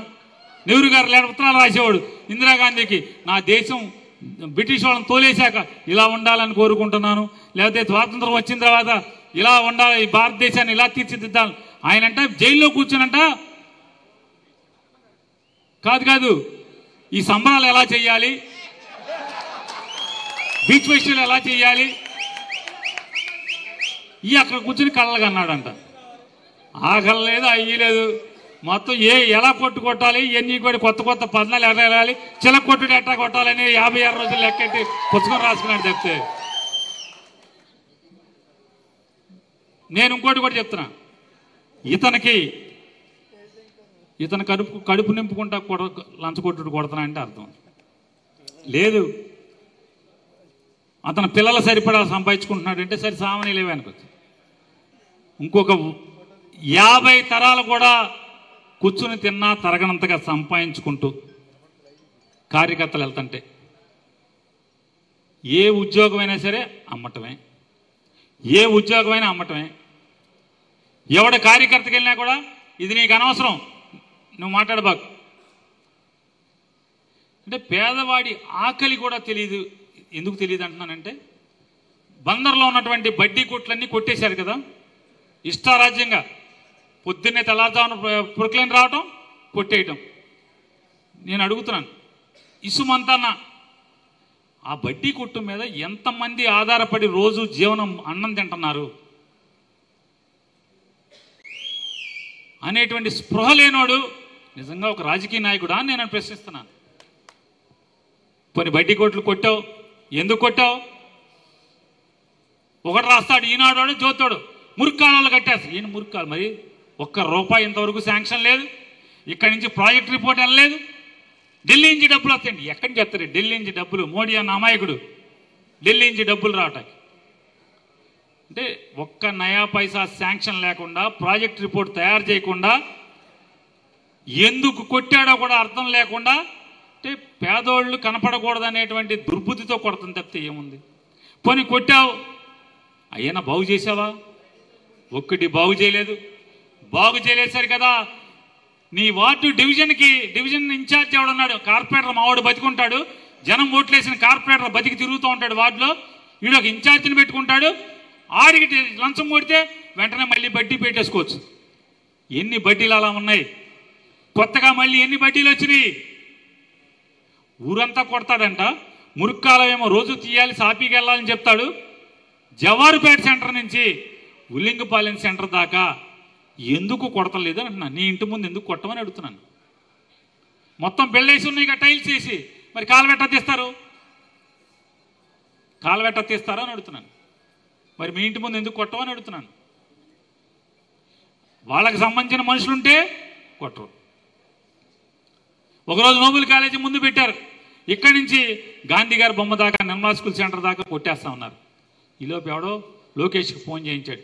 ముయ్యేశా తీయమన్నారు. మరి లోకేష్ గారు చుట్టాలు ఎవరు ఉన్నారో మనకు తెలియదు. వెంటనే కమిషనర్కి ఫోన్ చేసి, కమిషనర్ ఆపే, నేను చెప్పేవారు కొట్టబాకు. మరి అక్కడ ఎందుకు కొట్టవు? లోకేష్ నుంచి ఫోన్ వస్తే ప్యాంటు తడిసిపోద్ది. అట్లా అన్ని చోట్ల కొట్టాలి కదా. కొట్టినప్పుడు బాగు చేయాలి కదా. ఎందుకు కొట్టావో అర్థం ఉండాలి కదా అని అడుగుతున్నాను నేను. మళ్ళీ కొట్టినోడు ఏమన్నా ఆపగలిగావా? ఆపట్లేదు కదా. నీ ఎంబడి తిరిగేవాళ్ళు నీ పేరు చెప్పి లంచాలు దండుకుని మొత్తం అన్ని మళ్ళీ బడ్డీ కొట్లు పెట్టిస్తున్నారు కదా అని అడుగుతున్నాను. అంటే మనిషి ఏ రకంగా ఆలోచన స్థాయి ఉంటుందో అనేది ఆలోచించండి. అలాగే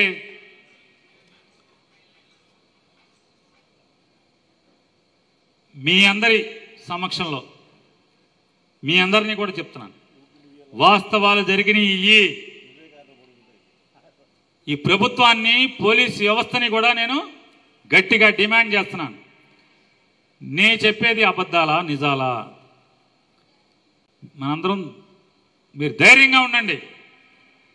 బందర్ నియోజకవర్గంలో, మరీ ప్రత్యేకించి బందర్ మున్సిపాలిటీలో ఇచ్చినటువంటి ప్రతి పట్టా ఎంఆర్ఓ, మున్సిపల్ కమిషనరు, ఆర్డీఓ అందరి సమక్షంలో నేను మంత్రిగా ఉండి పంచిపెట్టిన పట్టాలే. ప్రతిదీ ఎంఆర్ ఆఫీసులో తయారై వచ్చినాయే. ఎంఆర్ ఆఫీస్ అంటే గుంటూరులో ప్రభుత్వ ప్రెస్లో ప్రింట్ అయి అన్నీ వచ్చినాయే.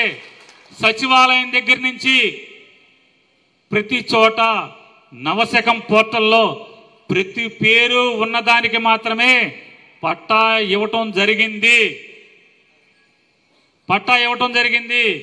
ఇవాళ నేను కుల్లు రవీంద్రను కూడా, నువ్వు నిజంగా పోటీగాడివి అయితే ఇలాంటి రోడ్డు పక్క ఎంక్రోచ్మెంట్లు ఉన్నాయి. మంగళగిరిలో ఈ మధ్య లోకేష్ రెగ్యులరైజ్ చేశాడు, ఇళ్ల పట్టాలు ఇచ్చాడు అనేది నాకున్న సమాచారం. నీకు కూడా ఛాలెంజ్ చేసి చెప్తున్నా. పేరు నాని ఒక కలెక్టర్ పంపించిన దానికి అప్రూవలే రాలేదనుకో, దాన్ని నువ్వు రాటిఫై చేయి. లోకేష్ నియోజకవర్గంలో అయింది, ఇక్కడ ఎందుకు అవ్వకూడదు అని నేను అడుగుతున్నాను.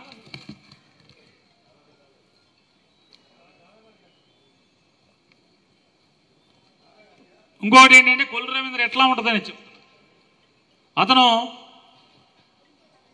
చిలకలపూడి పాండురంగ స్కూల్ ఎదురుగుండా ఒక ఆయన ఉన్నాడు. ఆయన పేరు రాము గారు.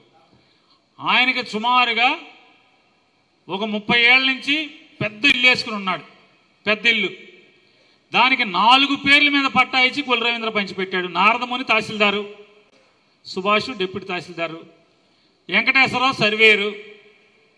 మరి ఇవ్వచ్చా అని అడుగుతున్నాను. ఇప్పటికీ ఆ ఇల్లు, ఆ పెద్ద ఇల్లు అలాగే ఉంది కదా.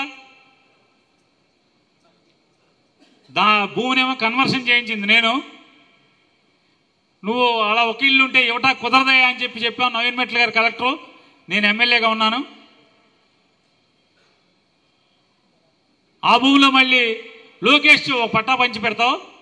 ఆవిడెవరో ఒక ఆవిడ మీద ఒక అబల మీద యాసిడ్ దాడి జరిగితే ఆ మహిళకి పట్టా, ఆ భూమి కన్వర్షన్ చేయించింది నేను కదా.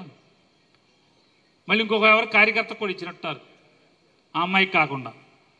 సరే అది అయిపోయింది కదా. అంటే ఊరు మొత్తం ఎంక్రోచ్మెంట్లు ఉంటే, ఊరంతా 800 చిల్లర మంది ఎంక్రోచ్మెంట్లు ఉంటే కొల్లు రవీంద్ర మంత్రిగా ఉండి తహసీల్దార్ శ్రీనివాసు పైకి రాస్తాడు. ఎవరయ్యా అంటే బొత్సు నారాయణదాసు, తండ్రి పేరు కాళిదాసు, పార్కు స్థలం పాండురంగ అయినాల ఆంజనేయులు, పాండురంగారావు తండ్రి పేరు, ఆర్ఎస్ నంబర్ 396, 91 గజాలు పార్కు సైటు, తోపుల అనురాధ తండ్రి పేరు భర్త పేరు లక్ష్మణరావు, 300 సర్వే నంబర్ 396, 90 గజాలు పార్కు సైటు. దీన్ని రెగ్యులరైజ్ చేసి వాళ్ళకి పట్టాలు ఇవ్వడానికి రికమెండ్. మరి ఎట్లా రాసావు? మరి ఎట్లా రాసావు అని అడుగుతున్నాను. మరి తహసీల్దార్ దొంగ సంతకం ఇది. పార్కు స్థలంలో పట్టా ఇవ్వచ్చా అని అడుగుతున్నాను. మరి ఎందుకు ఇది పైకి ఎందుకు వెళ్ళింది అని అడుగుతున్నా ఈ కాగితం. మరి వాళ్ళకి పట్టాలు ఇచ్చారు కదా. గమ్మత్ ఏంటంటే పట్టా ఇచ్చింది ఏది కూడా, కొల్లు రవీంద్ర పట్టాలు ఇచ్చింది ఏది కూడా ఆఫీసులో రికార్డు ఉండదు. పేరు నాని ఇచ్చిన ప్రతి పట్టాకి ఆన్లైన్లో డేటా ఉంటుంది, చూసుకోండి మీరు. ప్రతి పట్టాకి. అంటే నువ్వు ఎన్ని ఆంబోతు రంకెలేసినా, ఈనాడు పేపర్లో, ఆంధ్రజ్యోతి పేపర్లో తప్పుడు రాతలు రాయించినా, అరే పేరుని నాని కాదురా బాబు, నా ముందు కూర్చున్న జగన్ మనిషి ఎవడో కూడా నీకు దడిచేలేదు, వెనక్కి తగ్గేది లేదు, మా జెండా వదిలేది లేదని కూడా నీకు దీన్ని చెప్తున్నా. ఎన్నాళ్ళు పెడతావు తప్పుడు కేసు పెడితే? నెల, 2 నెలలు, 3 నెలలు, 4 నెలలు, 5 నెలలు, 6 నెలలు ఎన్నాళ్ళు పెడతావు? మొన్న ఎవడో చెప్తున్నాడు, ఆడు పోలీస్ ఆఫీసర్గా ఉండగా మామూలుగా అసలు చిలక కొట్టుడు, మామూలు కొట్టుడు కాదు, ఎమగొట్టుడు కొట్టి ఇప్పుడు కొడుకు ఎమ్మెల్యే అయ్యాడు, వచ్చి ఆడు బీచ్లో చెప్తున్నాడు అంట. నాకు ఎవడో చెప్పాడు, తొందరలో కొల్లు రవీంద్ర గారి కళ్ళల్లో ఆనందం చూస్తారని. వారి అమ్మ బావ కళ్ళల్లో ఆనందం సినిమా డైలాగ్ నాకు అన్నీ తెలిసిలేరా బాబు.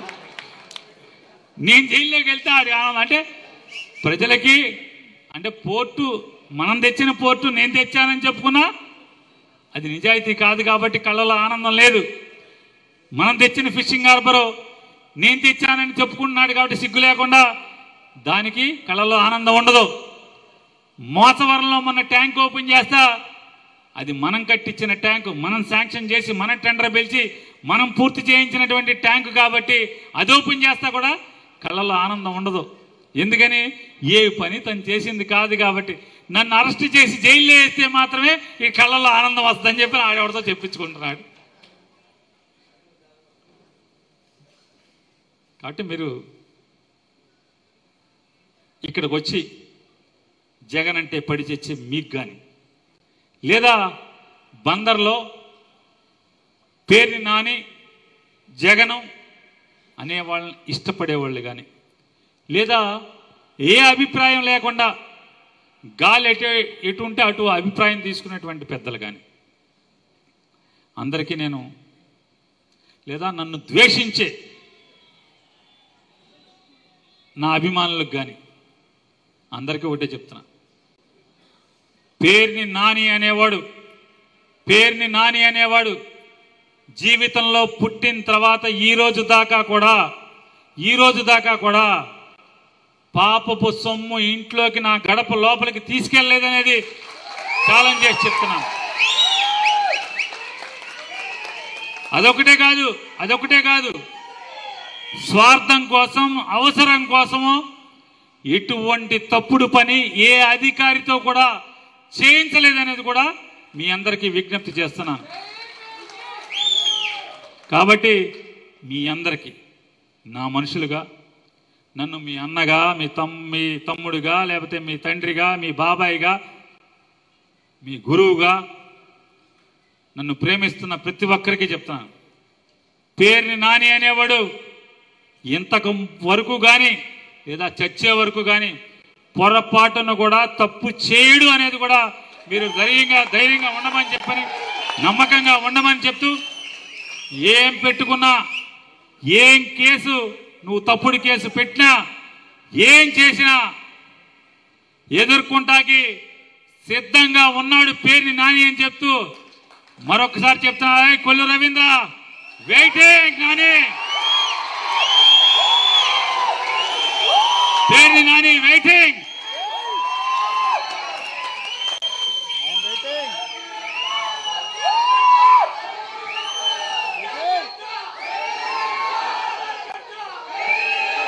దయచేసి మీ అందరికీ విజ్ఞప్తి చేస్తున్నాను. కేసు పెట్టుకుంటాడు, లోపలేస్తాడు, ఎన్నాళ్ళు ఉంచుకుంటాడు, కోర్టులు ఉన్నాయి, న్యాయస్థానాలు ఉన్నాయి. ఊరు ఆ రోజు సరిహద్దు ఎందుకు దాటామంటే పాపం పుణ్యం తెలియనటువంటి, రాజకీయాల్లో ఏ రోజు తొంగి చూడనటువంటి, 2 ఎలక్షన్లకు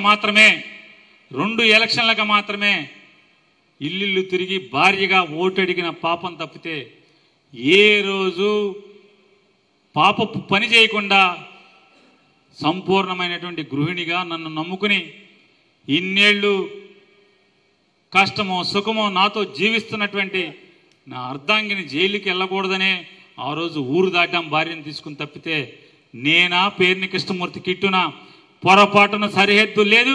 నువ్వు ఎఫ్ఐఆర్ కట్టుకో,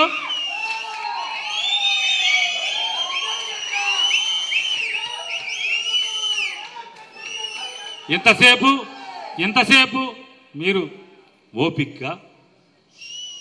ఓపిక్గా నేను చెప్పేటువంటి నా ఆవేదనని, నా చెప్పినటువంటి ప్రతి విషయాన్ని వింటాకి ఓపికగా కూర్చున్నందుకు, మీ విలువైన సమయాన్ని, ఎన్నో పనులు ఉంటాయి, ఒకరికి తల్లిని హాస్పిటల్ తీసుకెళ్లాలో, ఒకరి భార్యని హాస్పిటల్ తీసుకెళ్లాలో, ఇంట్లో భార్య ఎచ్చాలు తెమ్మని చెప్పో, లేకపోతే కూర తెమ్మని చెప్పో, లేకపోతే ఇంకో పనో ఏదో ఒక పని ఉంటుంది. కానీ ఆ పనులన్నీ కూడా త్యాగం చేసి మీ విలువైన సమయాన్ని నా కోసం, నా మాట వినటం కోసం, నా మీద అపారమైనటువంటి మీ గుండెల్లో ఉన్న ప్రేమను చూపించడం కోసం వచ్చినటువంటి మీ అందరికీ కూడా పాదాబంధనాలు తెలియజేసుకుంటూ, జై హింద్, జై జగన్.